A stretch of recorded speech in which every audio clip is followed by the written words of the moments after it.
Hi, I'm Laverne Cox, and you're watching Out at the Center. Let's do it. Let's do it. Take your time. Let's do it. Let's do it. Let's do it. Let's do it. Do it right. Come on, baby. Let's do it. Let's do it. Richard Burns, the Executive Director of the Lesbian, Gay, Bisexual, and Transgender Community Center for 22 years, will be leaving that position to join the Arcus Foundation. You're invited to a community thank you and send-off reception on Tuesday, February 3rd from 6:30 p.m. to 8 p.m. here at the center. Please come and help us thank Richard for his contributions to the community. People of all walks of life give their time and skills to support programs at the center every day. But recently, 3 unique interns volunteered their talents here. They are Sarah, JD, and Caitlin, housemates from MTV's Real World Brooklyn. You can watch The Real World on MTV, and you can get behind-the-scenes footage right here on Out at the Center. Check our website and blog for new videos as the season progresses. And if you want to check out the center for yourself to get connected, volunteer, or attend an event, visit our website or email us. I've been an art therapy student for a few years now, and I got an opportunity with the center to facilitate a 5-week course just dedicated to helping people express themselves creatively through different mediums, and amazing things came out of it.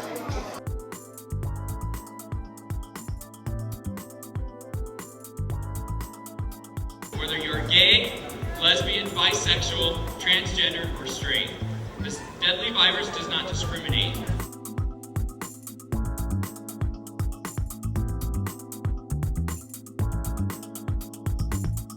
We want to welcome you to the Gender Identity Project web launch.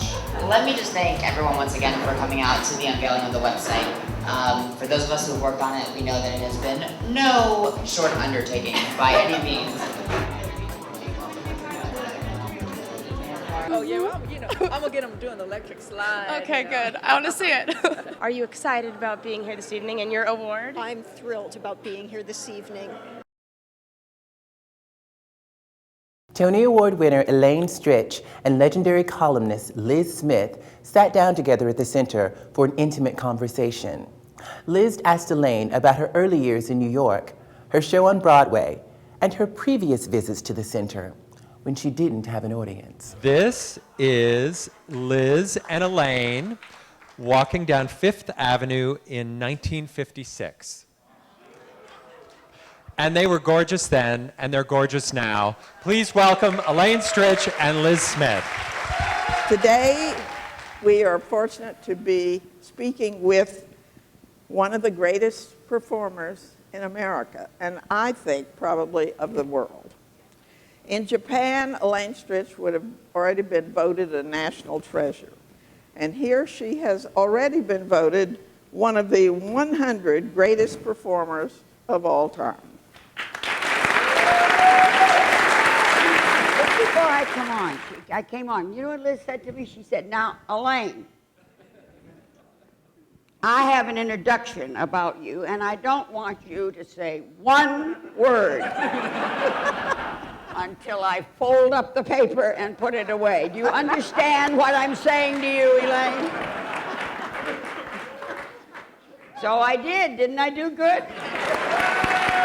What happens when a nice Catholic girl leaves Birmingham, Michigan, comes to New York, tells her family she's going to live with the nuns at the Sacred Heart someplace, and then she ends up rolling around on the floor with Marlon Brando? How did that happen? Well, you got some of the story right, Liz. The first part is all true, and you know what happens to a girl when she leaves Birmingham, she's lucky.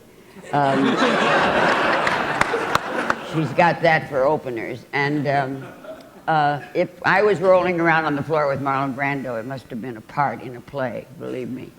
Because I didn't... Elaine. I'm serious. You know, it's very interesting that we've been friends all for so many years, because we certainly...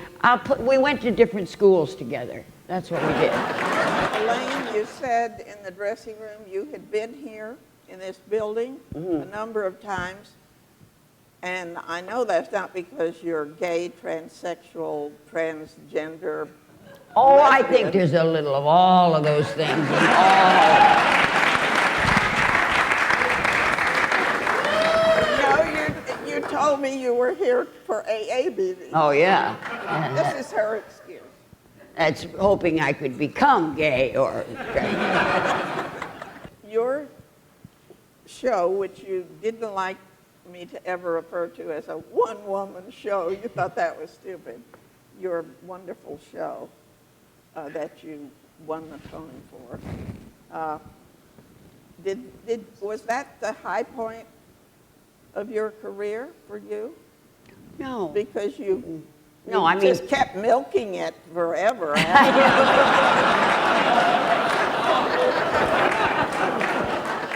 I think there is something interesting about the way I'm going to answer that, Liz. Okay. No, seriously, I really kind of mean this from the bottom of my heart. I have a problem with talent. I think talent is one of the scariest things in the whole world for many, many, many reasons. But the reason that I say that it's not the high point of my life, I got out there alone, finally. And all through my career, I was like Cassie in Chorus Line. in Chorus Line. Her problem was everybody looked at Cassie, and that can be a problem. And when you're good, it takes awful good actors to work with you and like you and ask you to dinner. I finally found out what it was like to work with Elaine Stritch, I'll tell you that. But what I'm trying to say, and I'm doing it pretty awkwardly, I really am, but I'm trying to say that I was finally free. I didn't have to worry about being good, because I was all alone out there. I'm going to do something for you tonight because, first of all, it's because I really am, and I can't think of a better place to admit this, in love with Liz Smith. Okay? I have heard women in their 60s sing I'm Still Here. And on several occasions I've heard and seen women in their 50s sing I'm Still Here. More than a few times I've heard and seen women in their 40s sing I'm Still Here. Where have they been? I had no intentions of ever going near that song until I was the right age to sing it. And let me tell you something, I'm serious about this. To stand up here on a stage and say to an audience, I'm still here, I think you should be at least 80 or 81 or 82 or 83. I really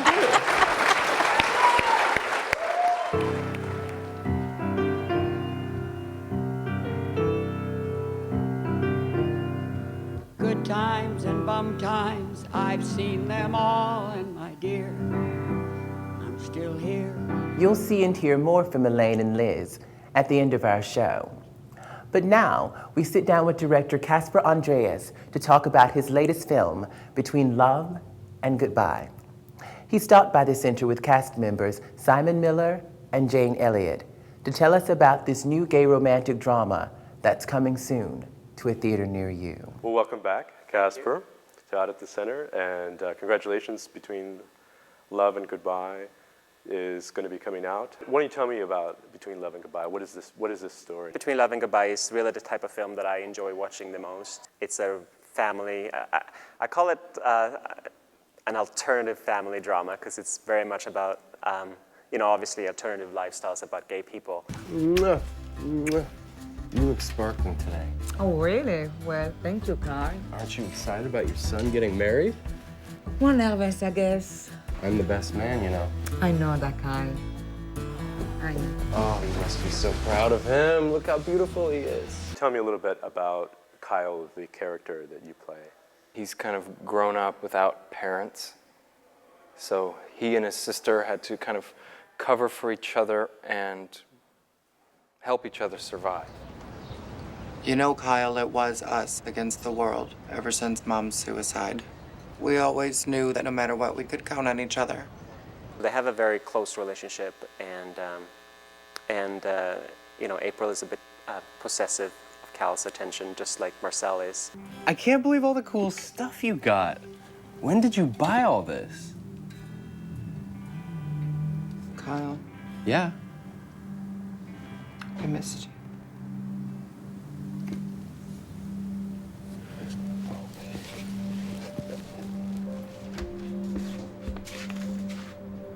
Kyle, aren't you coming to bed soon? Yeah, honey, just a minute.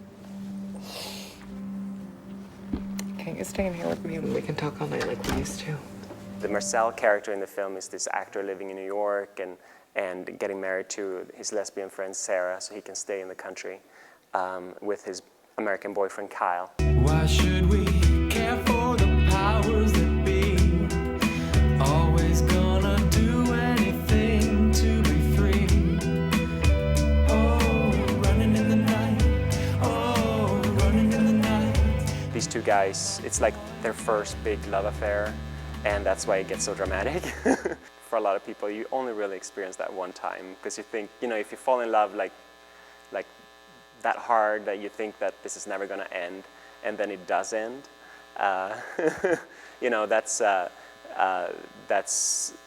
character Marcel in the film, the French guy. He has a really tough time dealing with that. And I called you at home 3 times. Why didn't you call me back? Where were you last night? I was home. So didn't you hear me on the answering machine? No, I did. But you didn't pick up. I didn't feel like talking to anyone last night. Kyle. Yes. You screamed me out? Me, your boyfriend, you didn't pick up when I called. Your character is Sarah, That's right, Sarah.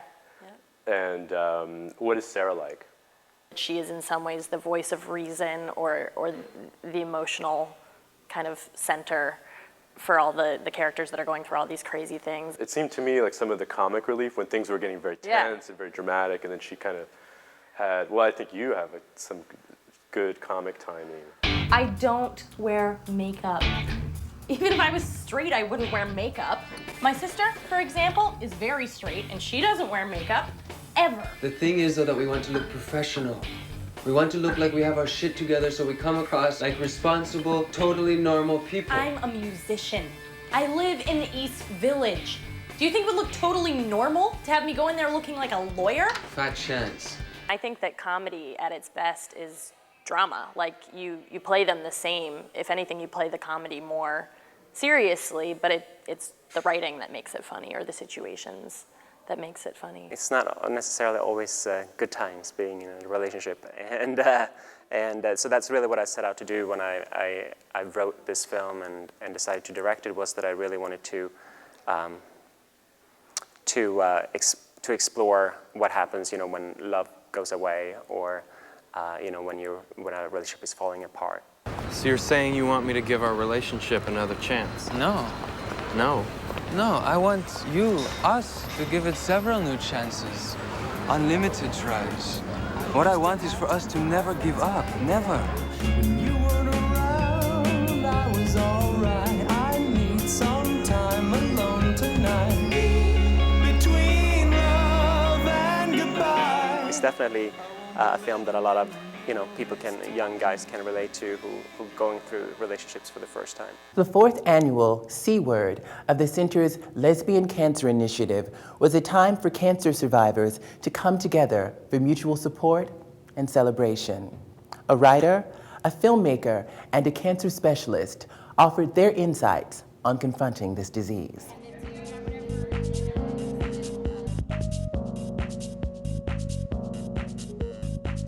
So just a little bit about our programming. Outreach and training programs aside, I want to let people know that we, in the last 6 months, have provided direct support services to over 60 people. And our email newsletter subscribers have, in the last a little less than 2 years, gone from 200 people to over 900. Jenny Saldana, who's a Dominican actor, writer, producer, and who has a number of stage credits, and has written 2 plays, the second of which deals with her own breast cancer experience. And they're short stories, and she's going to do her first one now. So, Jenny. I wasn't going to Harlem. I was coming from the Heights, Washington, that is. Believe it or not, as a young girl growing up in Washington Heights, I never went to Harlem, just passed it. I think the first time I ever got off in 125th Street was in my early 20s. You see, Dominicans don't have any need to leave Washington Heights, ever. The only time Dominicans leave the Heights is to go to Dominican Macy's on 34th Street. Oh, you've never heard of Dominican Macy's? It's called Conway. At Conway, a Dominican can find, actually we call it Conways. At Conways, a Dominican can find everything they need to send back home. I'm reading my book, or trying to. My chemo brain makes me drift off at times, and I look out the window at absolutely nothing since we're underground, remember? When I look down to read again, I notice it. The bracelet around my left wrist. It says Columbia Presbyterian Hospital. It's summer, and I'm wearing a tank top, so everyone on the train can see that I'm wearing this thing. Everyone knows I just left the hospital and that something was plugged into my veins since I have a huge wad of gauze with that hospital taped over it in the fold of my arm. Why can't they just give me a Band-Aid? There are some issues in the lesbian community and in the transgender community and in the gay community, which, of course, does not occur in the straight community. And these can be, unfortunately, higher risk of certain cancers, such as breast cancer, since we know one of the risk factors for breast cancer is there's a higher rate of not having kids. Changing our lifestyle. It's a combination of everything. It's a combination that we're living longer. It's a combination of mutations. It's a combination of the environment being toxic. It's a combination that we've changed our lifestyle. Colon cancer and drinking and smoking, by the way, increases the risk factor.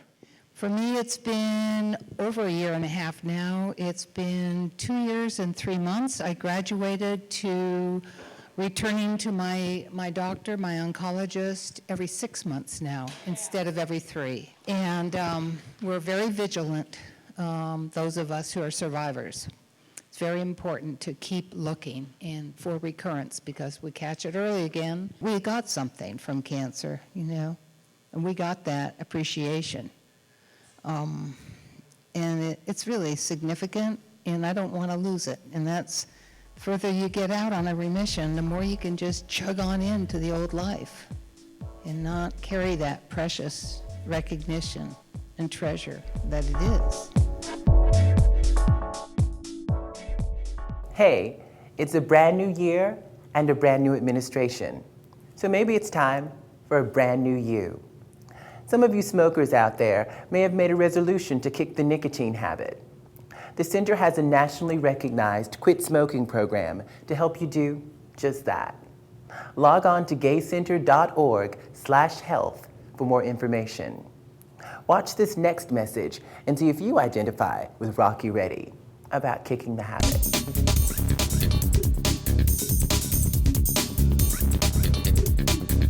Ugh, I stink of cigarettes. And my girlfriend, isn't she hot?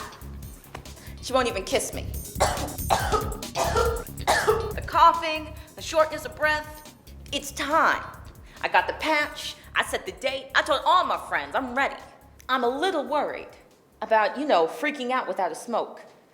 I've been smoking since I was 15, but when I think about being free, I know it'll be worth it. I just gotta keep that beautiful goal in mind. Yeah, it'll be worth it.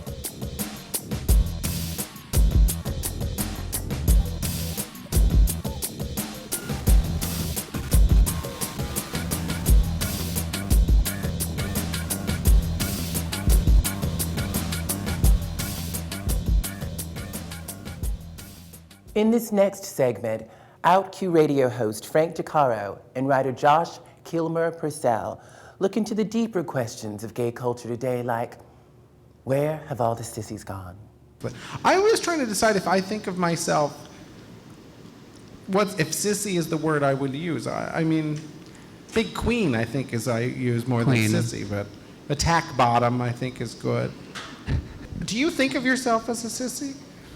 I'm a sissy, a retired sissy. In my career, I work in advertising. I'm a creative. And for a while, I always felt like I had to show up to the meetings with the pink tie and this, and like, oh, here's our gay creative director, here's the big sissy. And then, you'd have the big white corporate people going, oh, good, we've got a sissy on the account, we're saved.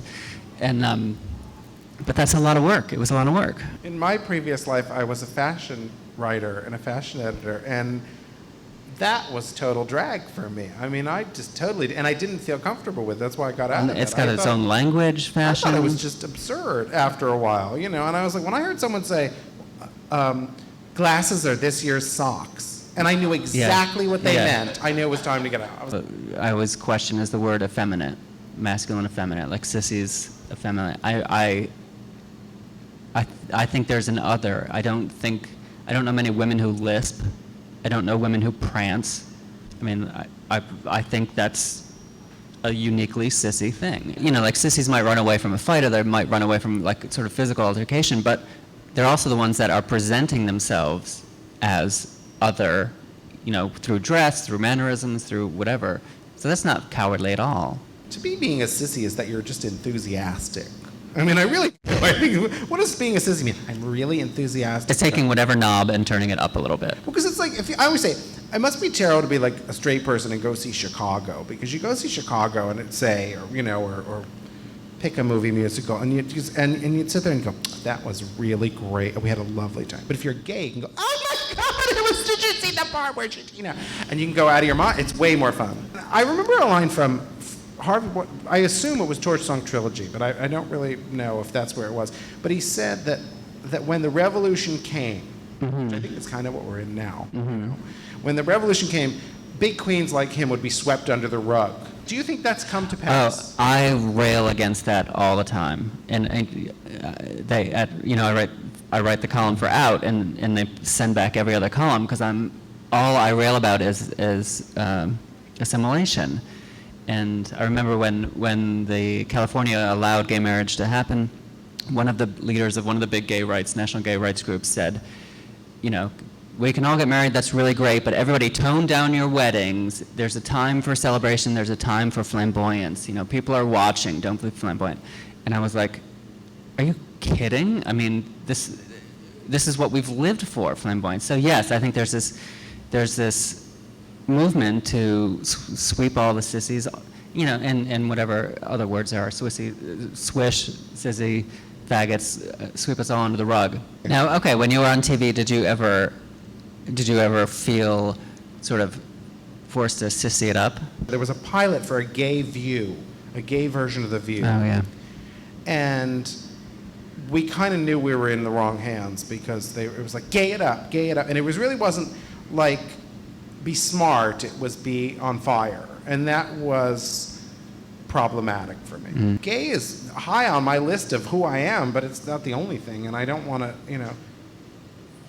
I don't want to be perceived as straight, and I don't want to be perceived as stupid. Those are two, I don't want to be either of those things in anyone's mind. But I think when we were doing The Daily Show, it was really, really faggy, but it was on purpose, and it was, I hope and believe, very knowing, and it was also, my goal was to always point out that this character had a boyfriend, and that he was a fat, hairy, bald, effeminate man in a loving relationship who got on with his parents, and it was that you were all of those things that they say you can't be if you want to be in a relationship, or you want to be successful, or you want to be whatever. That was to me the message. Yeah, I always think it's like, well, what advice would you give young people? And it's like, stop hating yourself earlier. That's the best advice I can think of. It's like, hate yourself till you're about 20, and then stop. Yeah. Don't wait till you're 32, it's like, stop. Pick it up again when you're 40. Pick it up, come back around.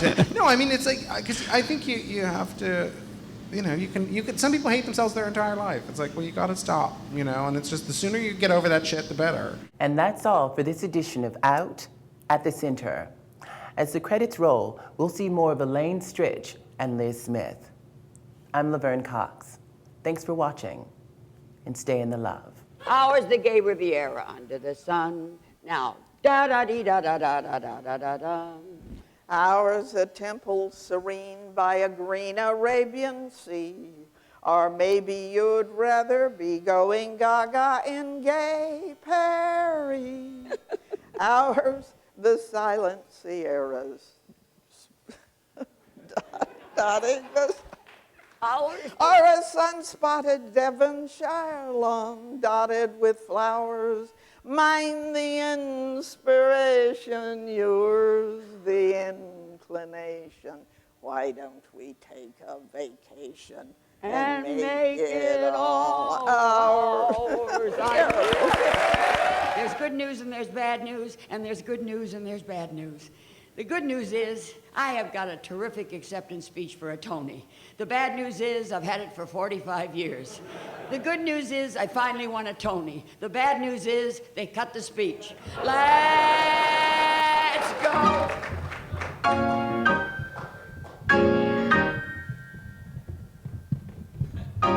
On with the 1, 2, 3, 4, 5, 6, 7, 8. Let's get on with it. Why not get on with it, Scooby, Dooby, Dooby, Dooby, Dooby, Dooby. Let's get on with the show.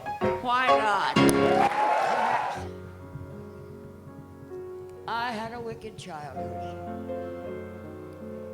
Perhaps I had a miserable youth. But somewhere in my wicked, miserable past, there must have been a moment of truth. For here you are, there you are, loving me, whether or not you should. So somewhere in my youth or childhood, I must have done something.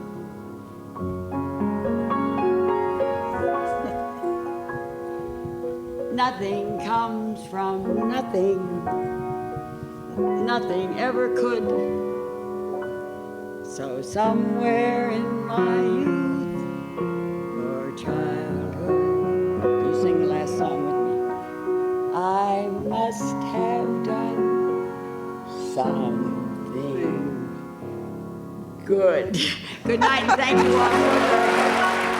I got it, Elaine. I got it.